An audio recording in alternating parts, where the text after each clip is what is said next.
آج پہلا عنوان ہے جو میں آپ سے شیئر کرنا چاہ رہا ہوں، وہ ہے اس کا بغداد سے کراچی تک۔ یہ میں نے کوشش شروع کی تھی 1-1.5 سال پہلے کہ کچھ سماجی موضوعات پہ لکھنا شروع کروں، اور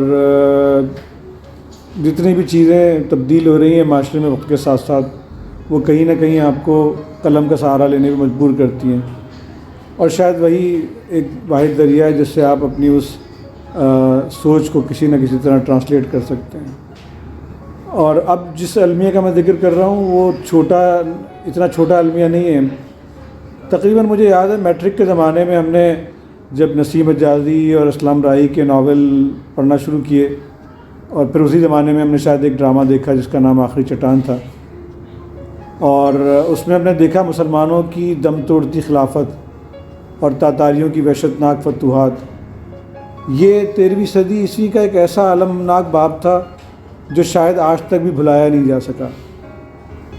اس ڈرامے میں بھی دیکھیں، اور اگر آپ کتابوں میں پڑھیں تو ہمیں ملتا ہے کہ وہ اتنی وحشتناکی تھی کہ دجلہ کا پانی پہلے سرخ ہو گیا اور پھر کالا ہو گیا۔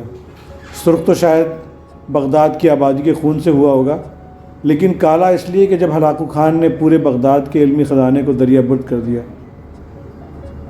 اس ساری تمیز میں جاننے کی ضرورت مجھے اس لیے پیش آئی کہ بغداد میں اس تباہی سے چند اشرے پہلے جو حالات تھے، خاکم بدہم مجھے بھی اس میں کچھ اس ملک اور شہر کراچی کی جھلک محسوس ہوتی ہے۔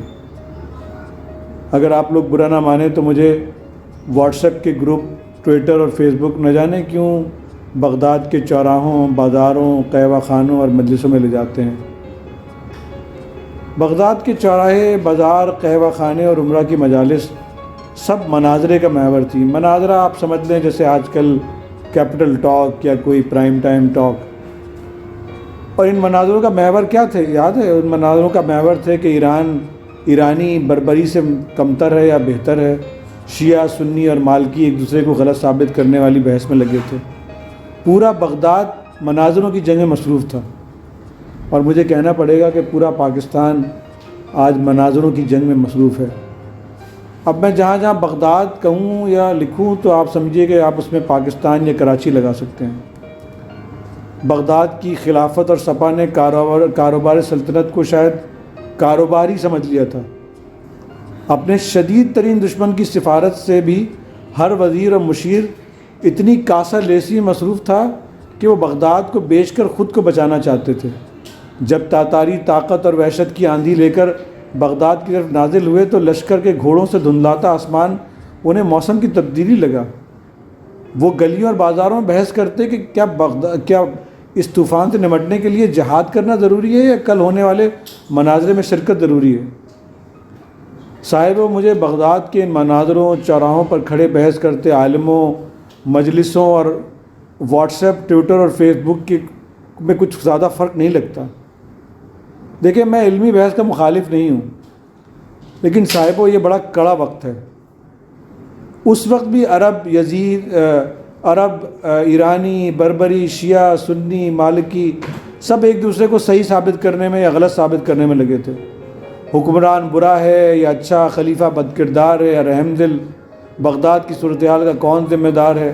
صبح شروع ہونے والا یہ بحث رات گئے ختم ہوتی، اور ہارنے والا اپنے رستے ہوئے زخموں کو لے کے اپنے حواریوں کے ساتھ گھر چلا جاتا، اور جیتنے والا رات گئے قہوہ خانوں میں جشن مناتا، اور وہ سوچتے کہ بھئی اگلے مناظروں کا موضوع کیا ہوگا۔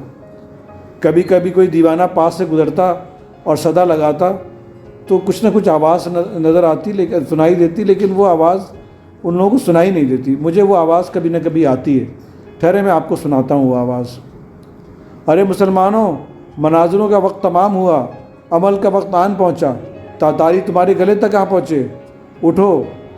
یاد رکھو، میدان جنگ میں خون کا رنگ سرخ ہوتا ہے، چاہے وہ عرب کا ہو، بربر کا ہو، شیعہ کا ہو یا سنی کا ہو۔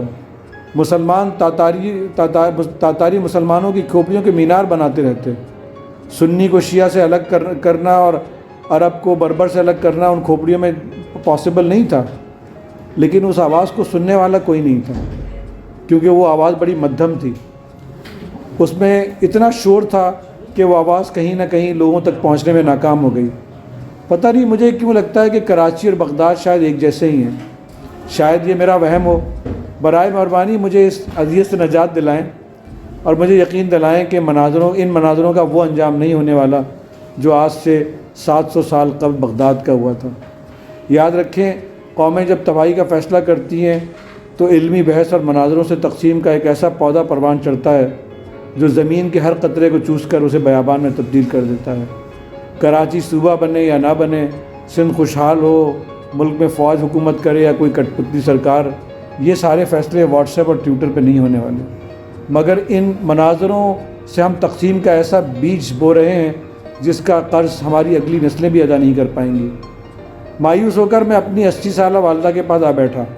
ان کی یادداشت گم ہو گئی ہے، کچھ کم ہو گئی ہے۔ میں نے پوچھا اب کیا کریں؟ انہوں نے خالی نظروں سے مجھے دیکھا، پھر بولا کہ بس ایک کام کرو، سب ٹھیک ہو جائے گا۔ میں نے پوچھا کیا کروں؟